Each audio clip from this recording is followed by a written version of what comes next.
2.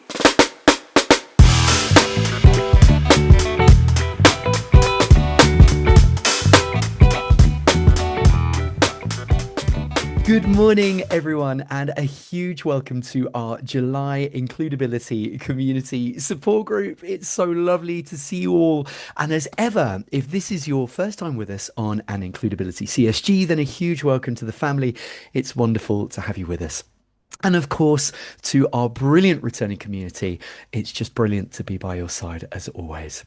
I'm delighted to be joined this morning by the brilliant Tanya Popeau, Head of Global Sustainability at PCMA, the fabulous Kim Deverall-Lunn, Senior People and Culture Manager at Pip Nut, and the amazing Emily Sivey, Head of People at PayCaptain. 3 fabulous guest speakers as your inspirational lineup to help support you in your journey in creating that healthier and more inclusive workplace culture for your business.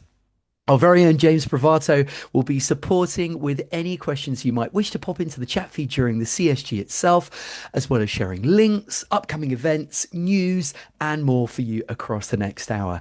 And if you're happy to do so, please do take a moment to introduce yourselves on the chat feed. This is your tribe, it's your community. So please do tell us about your world, tell us about what you do, share your upcoming events with us. And incredibly importantly, please tell us how we can support you. You are all now officially part of the Includability Collective, and you have the best community on the planet wrapped around you. So please let us know how we can help your business. You are so welcome to lean on us. It's what we're here for. And without further ado, I am delighted to introduce our first guest speaker, the wonderful Tanya Popeau, Head of Global Sustainability at PCMA. Tanya joined PCMA after 10 years collaborating with global corporations, non-profits, and government agencies, including the United Nations, to develop and implement sustainable, innovative solutions. And she now leads PCMA's global sustainability strategy and its Convene for Climate initiative, working with the likes of Unilever, the BBC, and Arsenal Football Club along the way. Tanya, it's so lovely to see you, and the virtual floor is yours when you're ready. Thank you so much. Great to be back. Can I just check, am I a bit blurry or is that me? I do apologize if I'm a bit blurry. Yeah, a little bit blurry. Just a little bit, but you're great. My camera, but I'll keep going. Welcome, everybody. Good morning to everybody. I hope you have sunshine where you are and it's not too hot. I bring messages of hope, innovation, and a way forward. I know over the last 2 years, it's been a bit bleak for sustainability. Obviously, I work globally, particularly with some American audiences. So it's not been the easiest going, should I say it like that?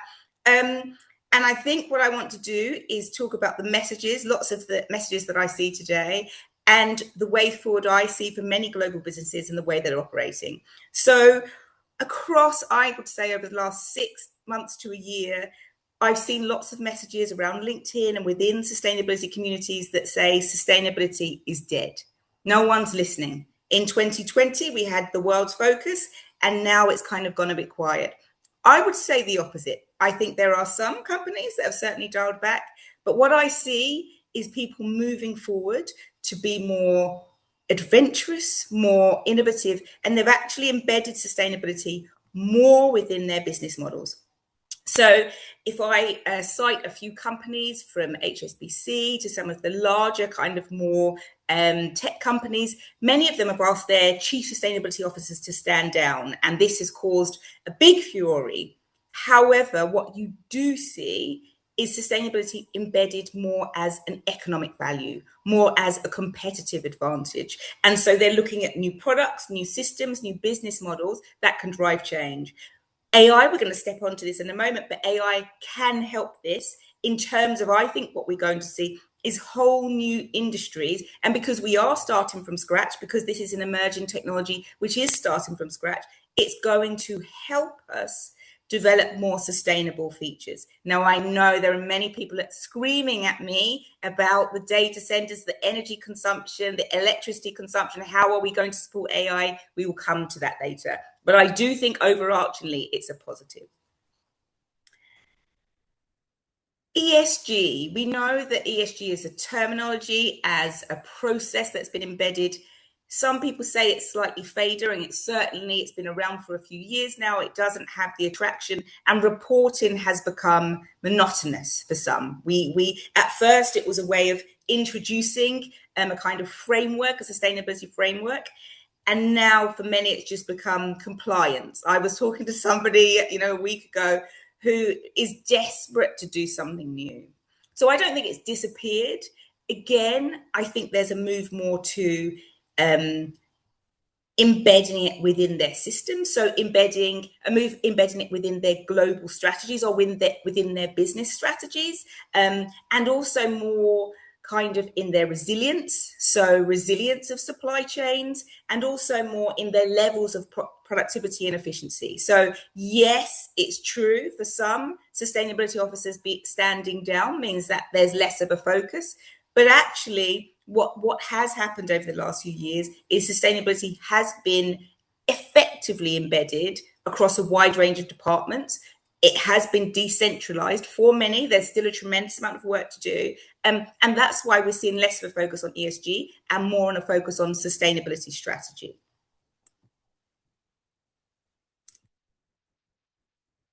The next bit I want to focus on is around decarbonisation.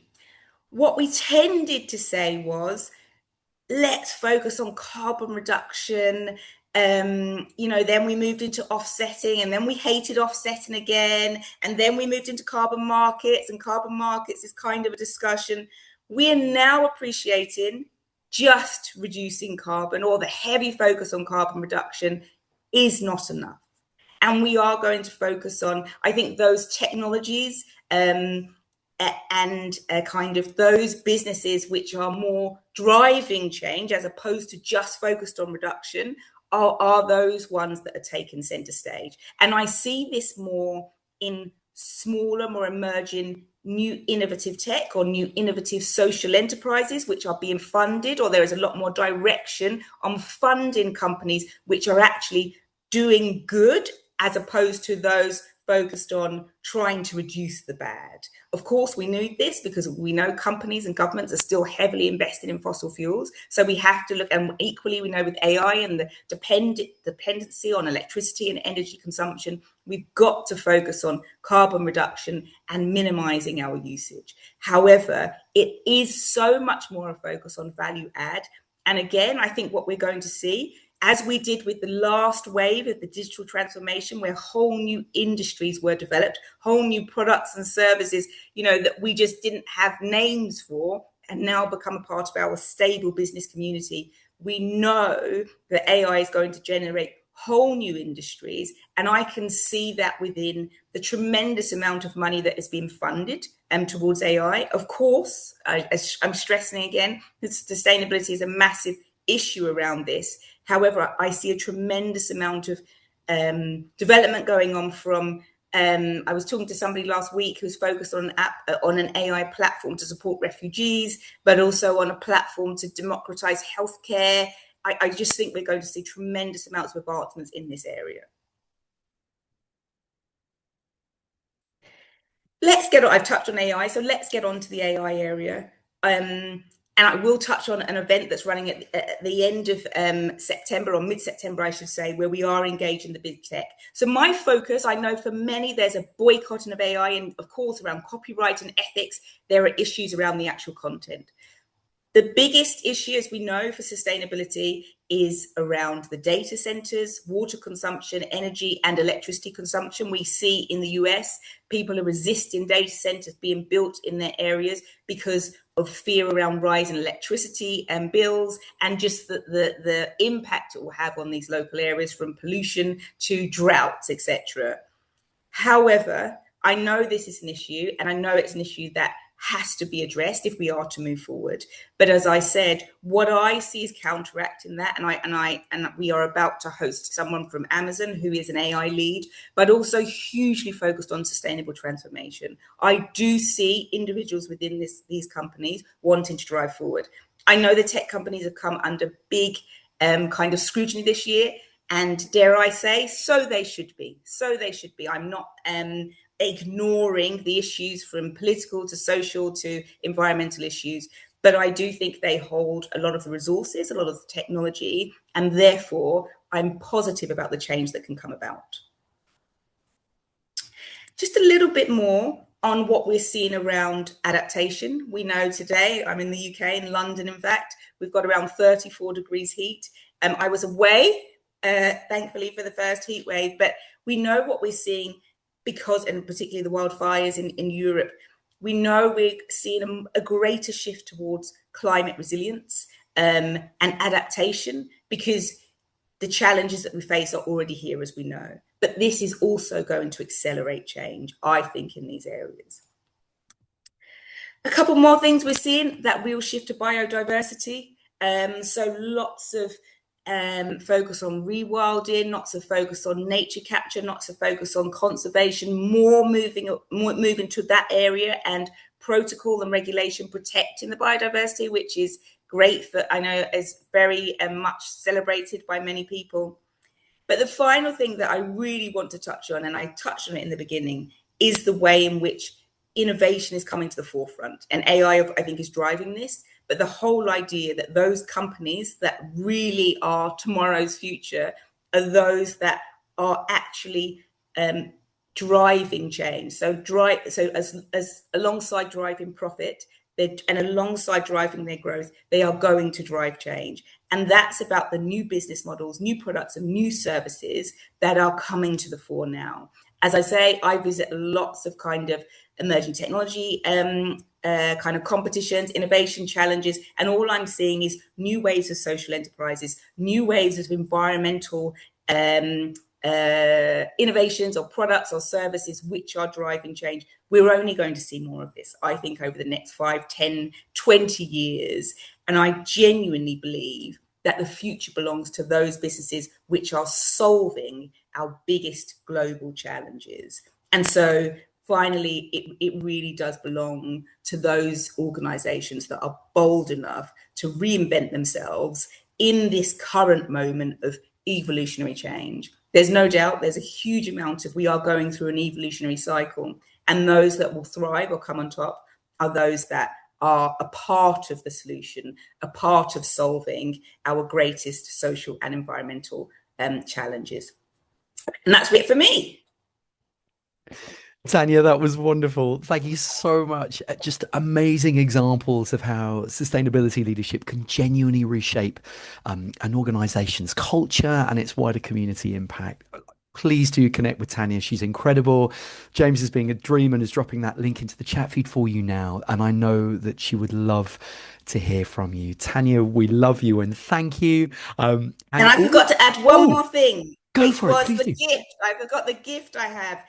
We are leading a sustainability event, a global sustainability event in Lisbon on the 16th of September. So we have a wide range of companies. We've got a Nobel Peace winning climate scientist. We also got Warner Brother Films, who are focused, their director or former director of social impact, and talking about how they drove change.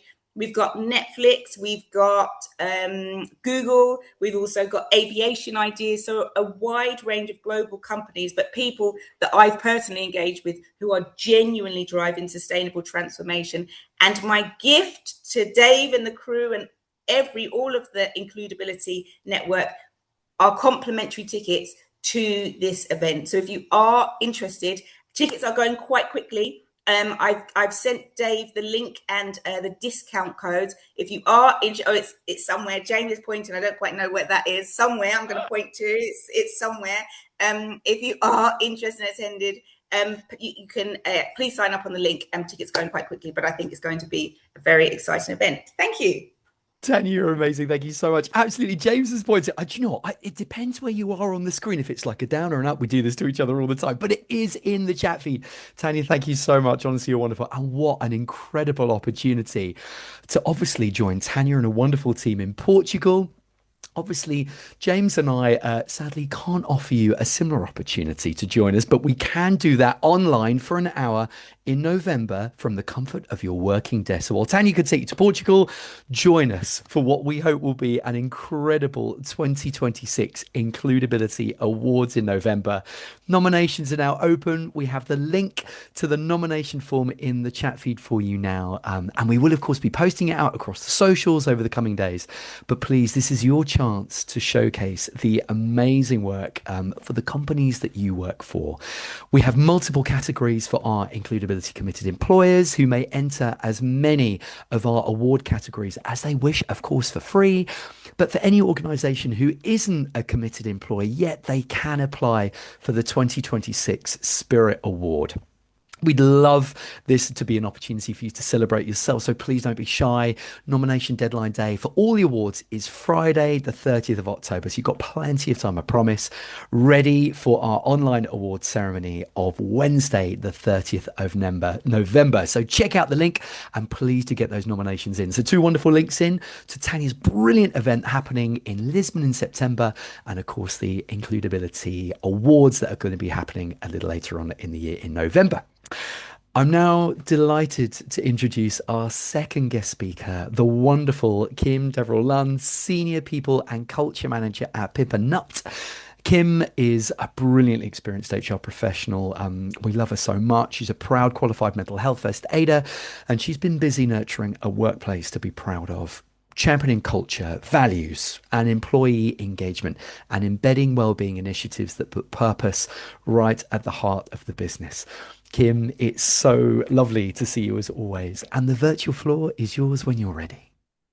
Thanks. I feel like I've come empty-handed. I haven't got any gifts or events, but I'm always up for a glass of wine in London or a coffee if anyone wants to go. But thanks so much for having me, Dave, and that very kind intro. So yeah, I guess previously I've come on to these sessions talking about the importance of having a people first culture. And most recently I shared some information on kind of bringing progressive policies into the workplace to support your people. So I'm always happy to chat about those things if anyone wanted any more information. Today, I want to get you thinking a little bit about how you can move from like more performative perks to purposeful culture. And this has kind of come about from I don't understand how we're over halfway through the year. It's quite scary. I have had a bit of reflection time recently and sort of looking at my people plan for the year and just making sure I'm on track with the things that I wanted to deliver for the team. And so I thought it might be useful just to share the importance of getting feedback from your team and making sure that you weave that feedback into what you're doing for your people. So I guess the next sort of 5-10 minutes really is aimed at people leaders, anyone in HR type P roles. But if you're not one of those, it might spark a little bit of an interest in you that you might want to take back to your company. So I want to start with a bit of a scenario that I think many of us in the people and culture space and as employees have probably experienced at some point. So thinking, working life at the moment is challenging. Like people are under a lot of pressure, workloads are high. Honestly, every time I speak to anyone in my friendship circle outside of work, everyone's always busy. Deadlines are tight, energy is draining, and quite often the response to this can be, we're going to book you on a resilience workshop. We're going to bring in a yoga instructor for a session. And like, don't get me wrong, having the fruit in the office, the free lunches, the early finishes on Friday, like we have those and they're amazing. There's nothing inherently bad about these things. But when people are feeling stressed or busy, like taking us being told to like take a deep breath or listen to this webinar isn't really going to solve any problems. So it can often just feel like your business is paying lip service and it feels a bit tick boxy. So I think when we look at workplace culture today, I feel the biggest trap that we can fall into as people leaders is kind of delivering those perks instead of thinking about what the solutions that we need. And this is why I'm so passionate about engagement surveys, and the importance of them, because I just think it's just magical data that I use that can really drive the initiatives that I want to focus on that year. So this is really about kind of shifting away from those performative gestures and actually design initiatives that directly link to what your team are asking for. So addressing those real needs from your team and delivering maximum impact, especially for those teams that may be, small businesses. I want to get you thinking, how many of you have an engagement survey in your workplace? Have you ever completed one? And if you did you ever hear back the results? Do you feel like your feedback has been heard?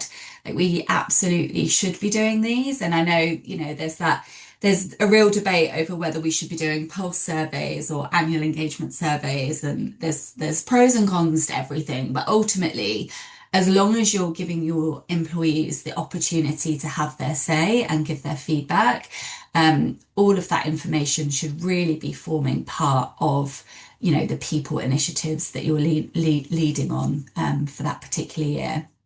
And before I go into kind of some details into what I've done previously, I do want to address like the elephant in the room. It doesn't always require a massive corporate budget. Like, you don't need a huge L&D budget or a dedicated events team. What this does require is active listening. So somebody in the business that is able to actually hear the feedback, have a bit of intentionality, and then also show your team that their feedback is directly shaping the culture that they're in. I work for an SME at the moment, so I'm at Pip Nut. We're a team of 40, so small but mighty team. Previous to that, I was at Ella's Kitchen, and that was around kind of 80 to 90. Both pretty small, but both B Corps, and that's kind of where we put people on equal footing of profit. So working in an SME is amazing, but it does come with its challenges. You're tight on resource, budgets, limited development. So in smaller teams, we do see that agility and impact are high, but that does mean kind of risk of burnout. So yeah, when you get these engagement surveys coming in, I think typically, I speak to a lot of other HR reps in other SMEs, and like workload, stress, that sort of thing are always kind of near the top of the list. So I think the easy route is like a wellness campaign, and then that's tick box done. But if your team are really telling you that they're stretched, they're feeling stressed, you need to think about how we fix the mechanics of how work gets done and not just how they feel about it. So this isn't about signing up to a one-off stress webinar. So we looked at how we can tackle this systematically. So the first thing that we did was introduce capacity level reporting. So we know like our managers have really good relationships with their direct reports.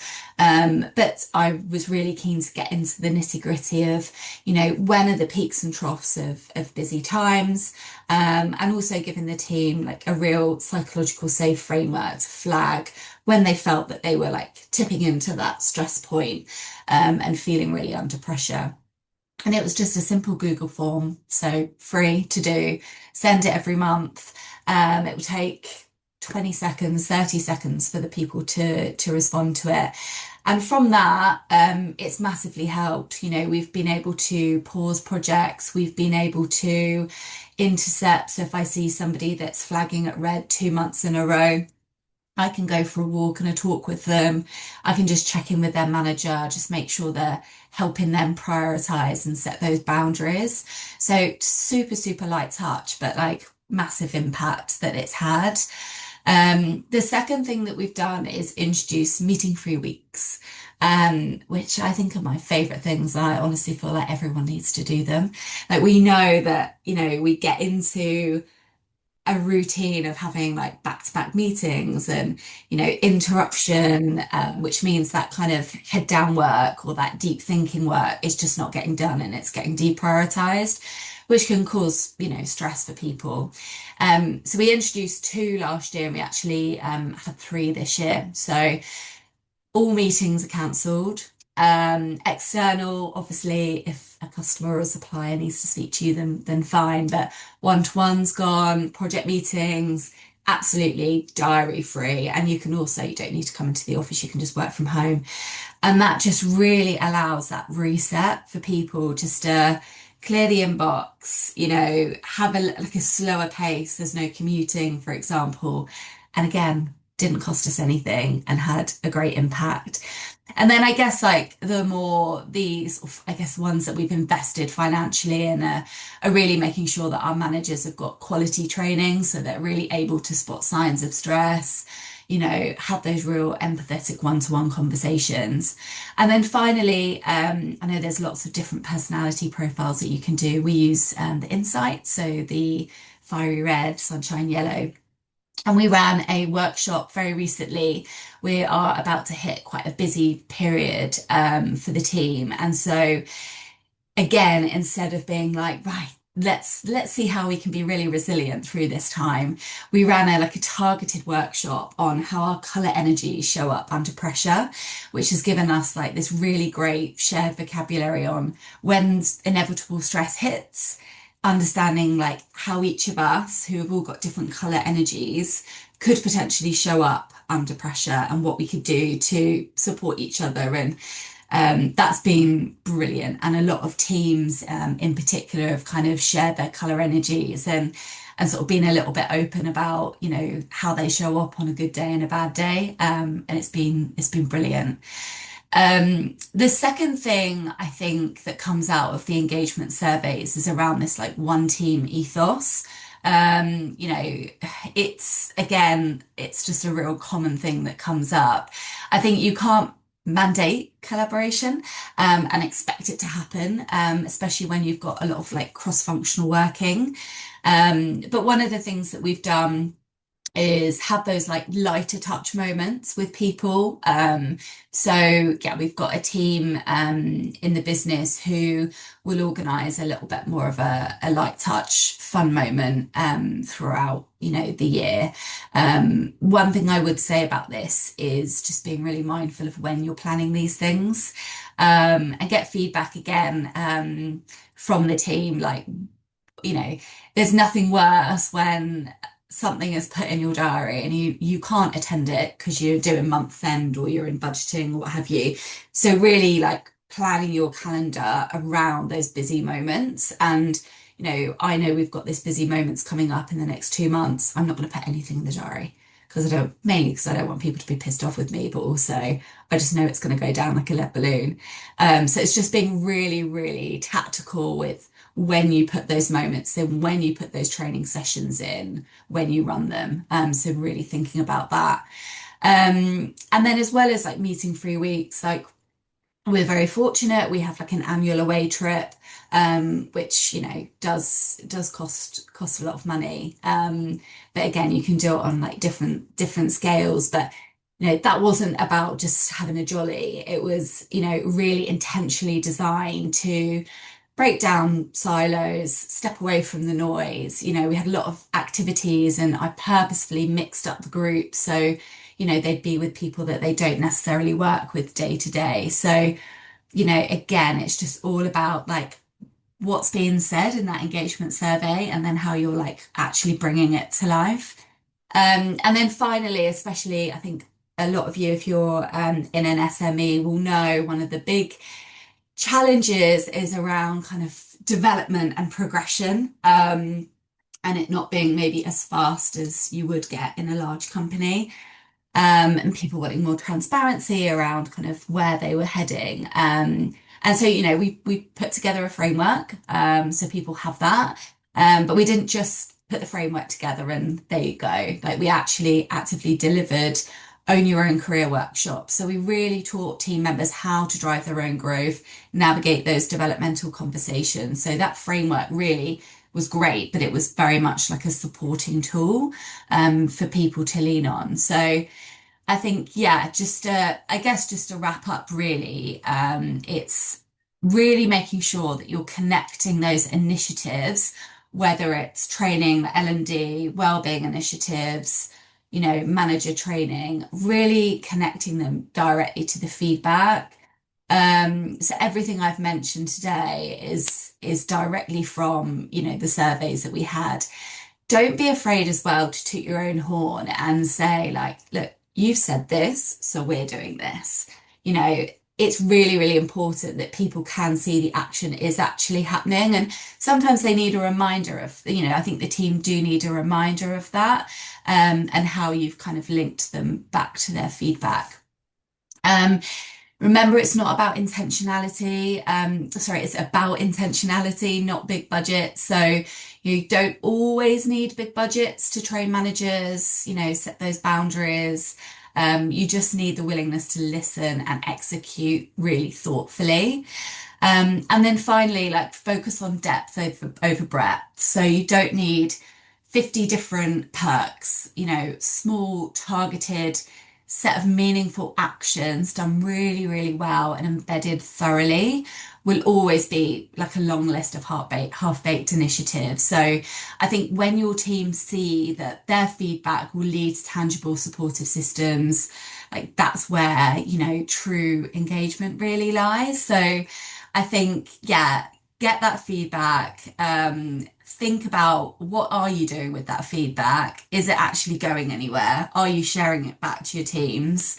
And play it back as well, because it shouldn't all sit on, the people teams. Like we've all got a part to play in building really great cultures. So hopefully that gives you a few nuggets of inspo to take away with you today. That was absolutely brilliant and so inspirational. Thank you so much. What we would love to do, I know that we've had some brilliant questions that have come into the chat feed as well. So we'll make sure that we try and get those captured, so that we can ask Kim to be incredible and answer any that she possibly can, which would be fabulous.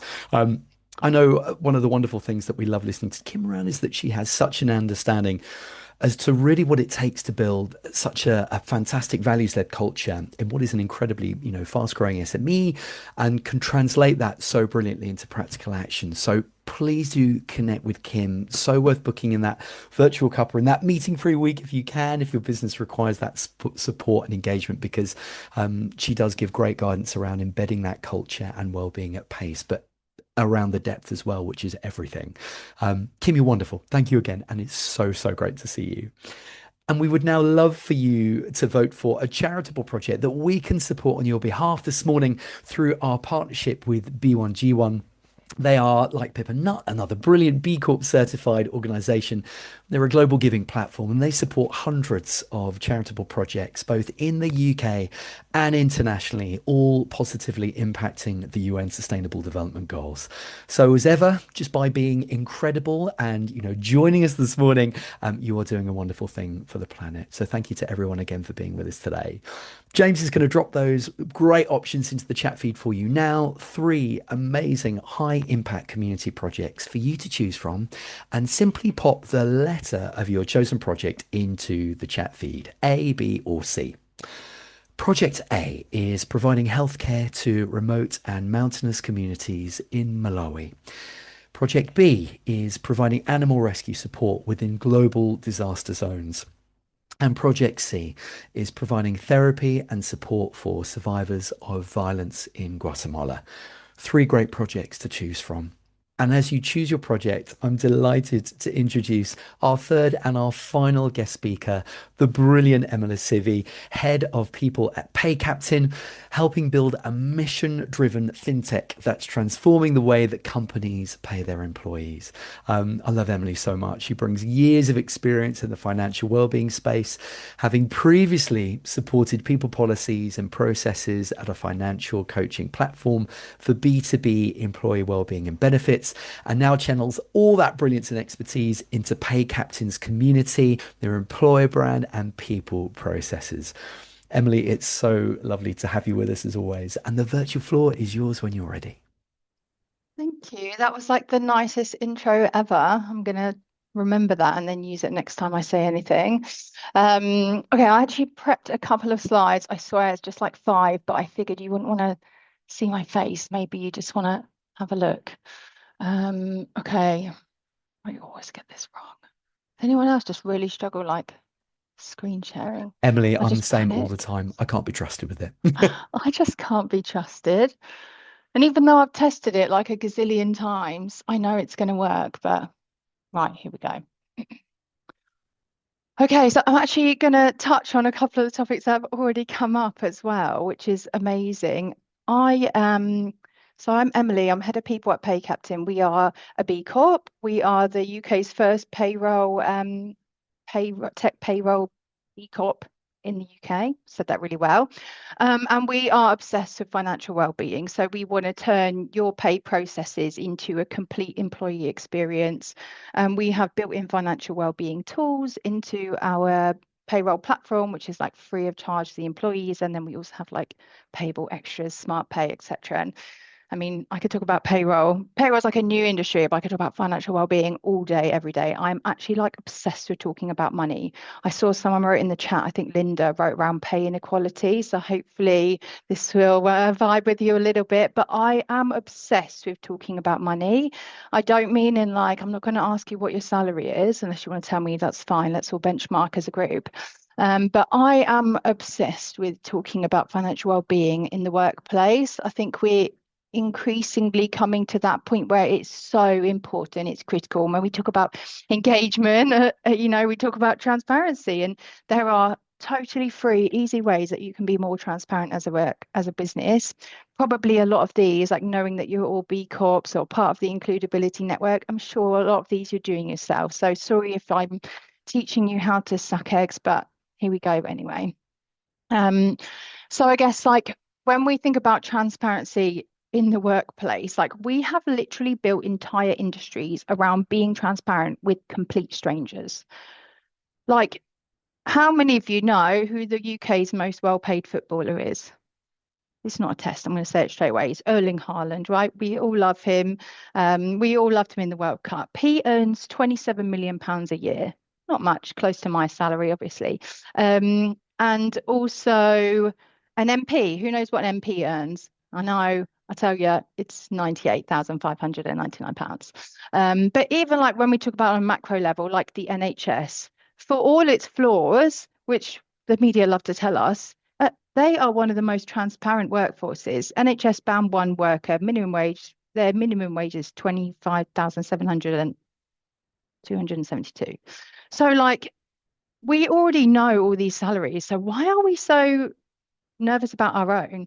So my question, first of all, is like, if you have someone in the same role as you, maybe you're in a bigger business where it's not just you, like, do you know what they earn?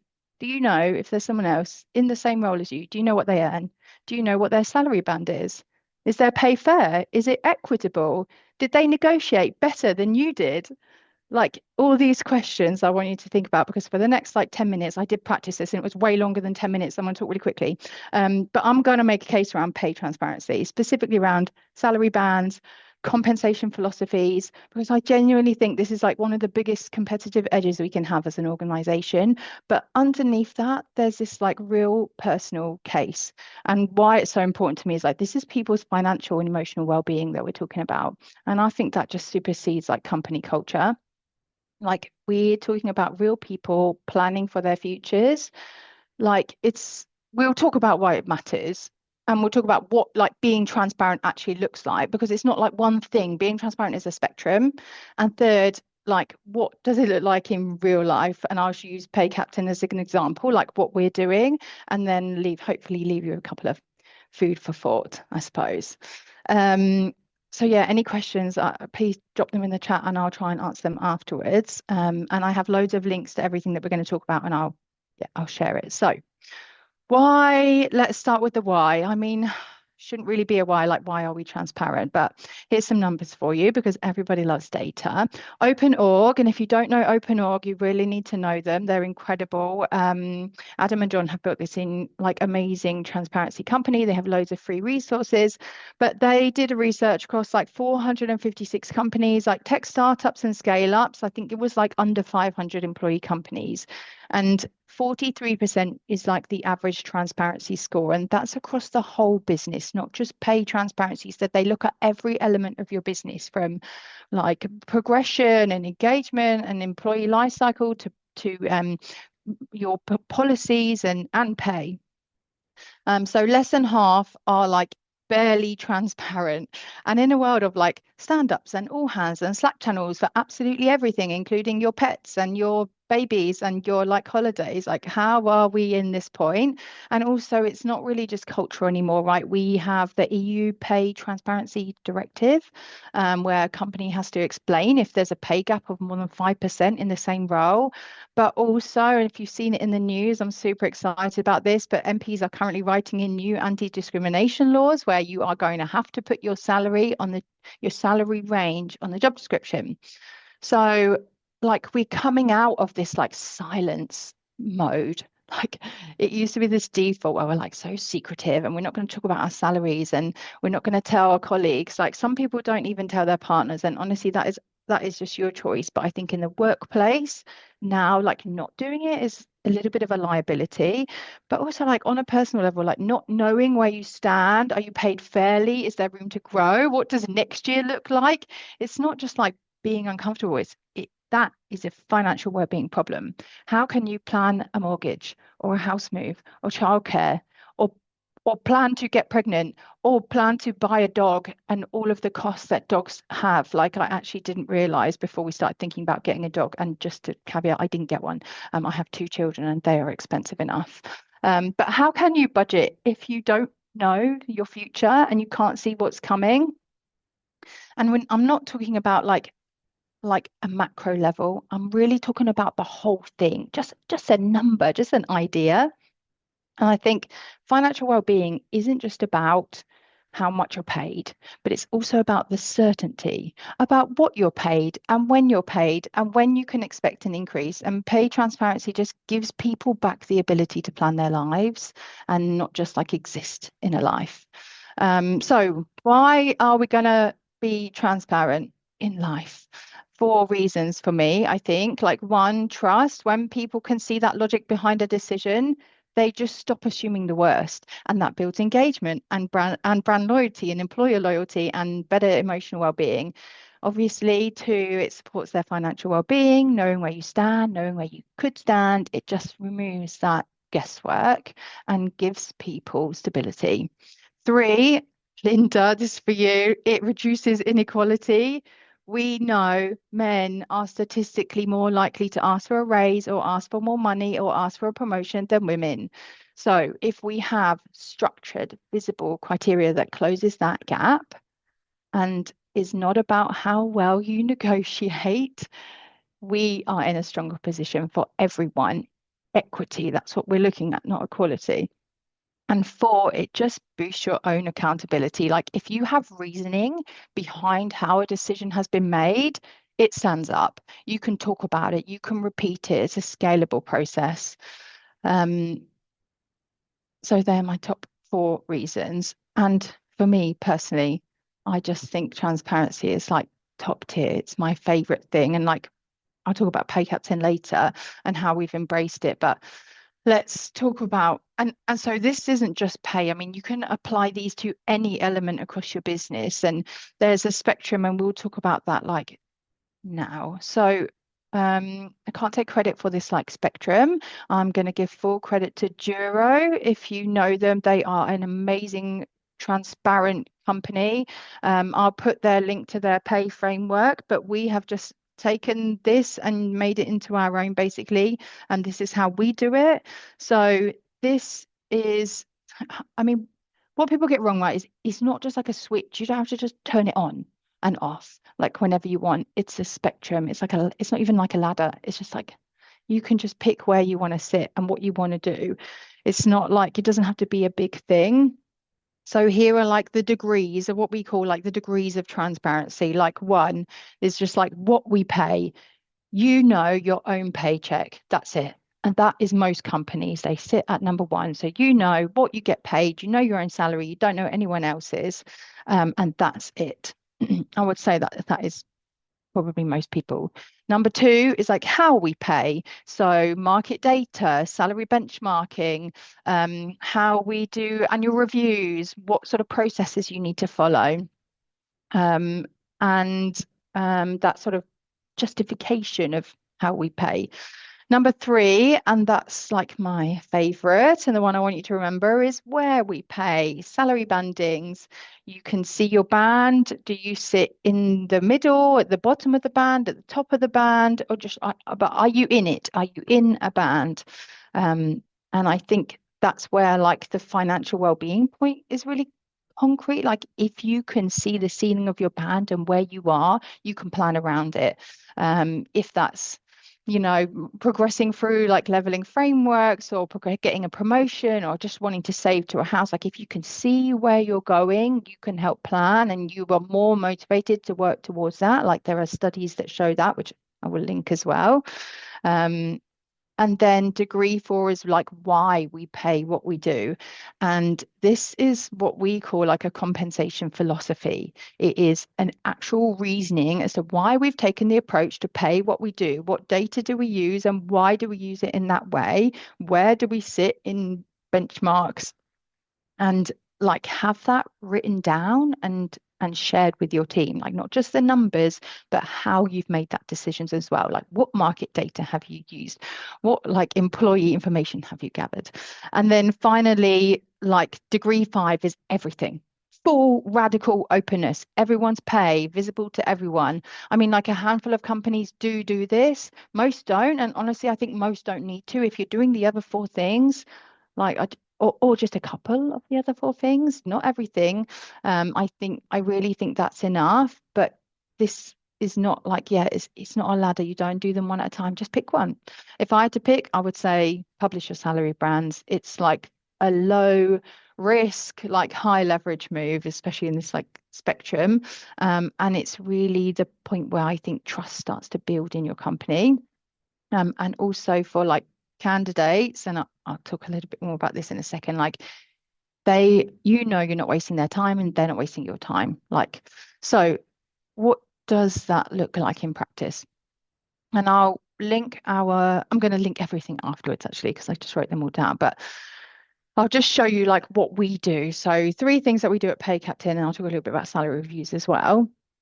So we have a compensation philosophy. It's published open. We actually have an open company handbook. It sits online. It has everything in it. All of our benefits, maternity, paternity, parental leave, annual leave.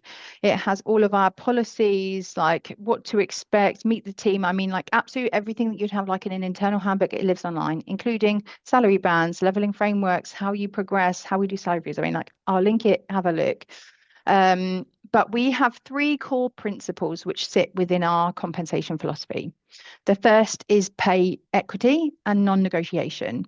We run a very strict no negotiation policy that is very deliberate. When we make you an offer, that is our first and final offer.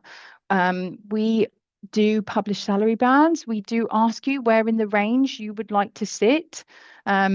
And we tell people openly why we're asking that in an interview process. Like, you have seen our band. Where would you like to be within that band based on your skills and experience? Because the band might be quite big if it's quite a varied role. And we want to make sure that what we offer is in line with what they would be expecting. Nobody wants a mismatch. And we want to be sure that this process is being set fairly and isn't just based on like who has negotiated the best. It's a structured process. So that is our first point. Our second is that we have hopefully competitive and benchmarked pay. We benchmark against market leading salary reporting. We share all of our benchmarking. We share where we've taken every single figure from. So for our payroll team, we use the CIP payroll salary report. For marketing teams, we use like the Chartered Institute of Marketing pay trends report. I've used a company called Figures in the past. If you don't know them, they're amazing. And they do that really well as well. But also like there's lots of people you can ask as well. But the rule is the salary is not a guess. It's not like a gut feel. It's not the salary of the last person you knew in the role. It's not the salary of whatever they wanted to ask for. We use a 3-tier benchmarking system, like lower, middle, up. And we aim to keep our salaries within the 50th percentile. We know other companies pay more than us. And that is absolutely fine because we advertise our salaries. So people applying for our roles know what to expect, and if they want more money, then they shouldn't apply. We rely on transparency and openness and culture to keep people here. If someone wants to go and earn more money somewhere else, they can, and they know that they can probably find a company that does that. But we want to be fair, we want to be equitable, and if somebody wants to leave because we're not paying them enough, like they knew what our parameters were when they joined the business. But as a data point for you, over the last 2 years, only one person has ever left PayCaptain for more money. But I mean, that's out of 5 leavers, but one of them left for more money, and that's fine. Like, good for them, right? Like, we all would love some more money. We love that. And they knew what the situation was, and we had talked about it internally that we wouldn't be able to get there. And that is unfortunately, that is what happens. We have to be fair to other people in that role.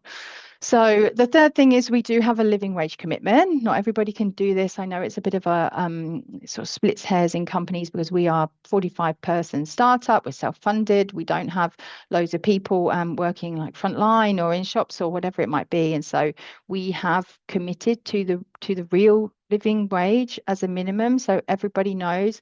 Actually, we applied the London salary to our entire business, so we have no one in the business that earns less than 28,860.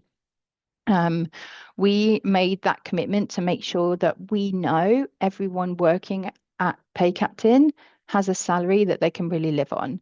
And so that is the bottom of any minimum benchmark that we have is always that amount. And so so that's our like 3 core compensation philosophies. And then underneath all of that is like honesty when we talk about salary reviews and pay. So I put all these things, like when we talk about pay reviews and salary reviews, we look at like 6 different things.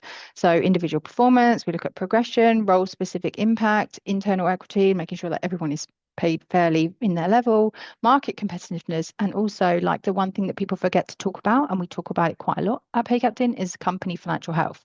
Because the uncomfortable truth is that actually, if you cannot afford to be doing pay rises, then you cannot do pay rises. But when you talk about that and you talk about company performance, it minimizes that pressure on having to say that out loud. So every month at our company meeting, we go through financials, we go through our profits and losses, and we talk about where we're at as a business and what like spare cash we have. If we roll anything out, we talk about what it has cost us as a business or not cost us. If it's free, like putting in an EV scheme didn't cost us anything, but we have to fund it and blah, blah, anyway. But yeah, but we write it down and we talk about it, and we talk about it regularly. And that in itself is like a form of transparency, just being open and honest and making sure that everyone is singing from the same hymn sheet. Sorry, I'm talking so much. I really did practice this, but I'm going to finish with 3 ways to start today. Not like a 5-year plan, something you could probably do by the end of this week, maybe next week. 1, publish the salary band, please. I beg you as somebody who has looked for a job in the past and applied for jobs that pay like 30 grand under what I'd be looking for. It doesn't have to be perfect. A public range, a big range beats nothing every single time. And it changes how candidates and employers see you and trust you and invest their time in you. And it gives them like a real number to think about before they've even had a conversation with you about money. 2, write down a philosophy, even if it's just in your head. Like, even if you're the people person, you're the business owner, like think about why you want to pay what you pay. Just say it out loud and then share it internally, externally if you want. It doesn't have to be, something that you're going to print out and stick up on your wall, or your bedroom wall in my case, but like just write down like why you want to pay at what you want to pay. And if that's minimum wage, talk about it. We can't afford it right now, but as soon as we can, we're going to do this, and we want to make profits, and we all want to be rich, whatever it is. Just write it down, commit to it. And thirdly, we touched upon this a little bit, actually. Kim talked about managers, right? Train your managers to talk about pay. I don't mean tell them to go and give everyone a pay rise, because that would be very complicated. But talk to them in their one-to-ones, in general career conversations, before someone has the courage to ask, because the people who ask are disproportionately going to get pay rises over people who do not have the confidence to ask. And as I already said, that is typically most likely to be men over women. So let's squash that. Like, give them parameters to work with, give them a pay range for people to move within, explain how your review process works and how they can get their team there. And I included a link there. It's in our handbook, but we have leveling frameworks with bands for each employee, and it has examples of skills and behaviors and experiences and expectations for every single level and how we're going to get there. And we know that people can progress through that. It's not like a tick box exercise. And I could talk about leveling frameworks another day, maybe at the next one. Hint, hint, that's fine. But please ask me if you want to see it. But give them a toolkit to talk about progression proactively, because that will honestly, it will just transform your employees' experience. I don't think transparency is not something you just publish once and hope for the best. Like, it's a practice, it's like a culture. Transparency is a culture shift. But for a lot of people, it's also the difference between like having a really strong financial and professional future and having a plan and having a really engaged workforce. And also then you'll get onto my vibe of like talking about money all the time, because we love talking about money. So there's my takeaways: 3 salary bands, compensation philosophy, and train your managers to talk about pay. And that's the end of my really long TED talk. Sorry for going on so long, but please ask me any questions that you want and I will share the links just a sec. Oh my word, Emily, that was absolutely amazing. Thank you so much. And it's a joy to listen to, because Emily and her wonderful team are just doing incredible work at PayCaptain, just driving the kind of financial wellbeing agenda that genuinely makes such a massive difference to people's lives at work every single day. And we love talking about PayCaptain as an organization, as an includability committed employer, because they're such a great example of how powerful strategic rigor around financial resilience can be when it's coupled with just real human warmth and care. Emily, you're just the best. Thank you so much. That was really wonderful to listen to. And thank you again for just being with us this morning. We can't wait to get you back to talk again. You're wonderful. And finally, our hot date for your diary is our next community support group. Sadly, we do have a little gap now. No CSG in August. Not that we don't love and adore you. James and I are here for you across the summer to support you in absolutely any way that you need, but we are very much aware that many of you will be away for some very deserved downtime. So our next community support group will be on Wednesday, the 30th of September for the same time of 10:30 a.m. We'll be joined by the lovely Rachel Shin, ED&I and Wellbeing Manager at Includability Committed Employer, the Gym Group, the brilliant Sarah Matthews, Includability's very own ED&I expert partner, and the wonderful Susie Farthing, co-founder of Untapped, to help inspire you on your journey in creating that healthier, that more inclusive workplace culture for your business. That registration link will be in the chat feed for you now. James, thanks so much. And we'd absolutely love for you to join us. So please do sign up. Bring your friends, bring your teammates with you. We'd love to have you there. And that brings us to the end of our CSG this morning. A huge thank you to our brilliant guest speakers, to Tanya, to Kim, and to Emily for their generosity and sharing all of their insights, their wonderful knowledge and experiences with us this morning.